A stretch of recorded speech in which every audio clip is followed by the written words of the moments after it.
Duffel bag, backseat.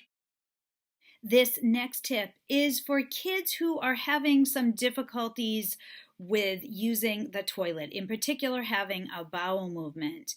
Now, one of my favorite tips to recommend as an OT is to try a squatty potty. So whether or not your child is struggling due to some constipation or due to feeling insecure on the toilet seat, maybe they don't feel grounded in terms of their foot placement, using a squatty potty might be of help. It's basically a stool that allows foot positioning, but also allows an angle that is said to be optimal for having a bowel movement.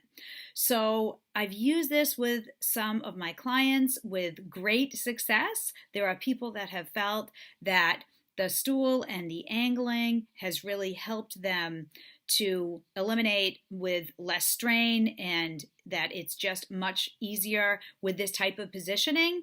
And then there are some people that haven't seen a great impact, but if you really are struggling and you've tried a variety of different methods that are not working, this might be worth exploring. I will put a direct link on otkidsmass.com so you can just take a look at this product, take a look at the reviews, and see if you think it will help. In my mind, you're a drive real slow down.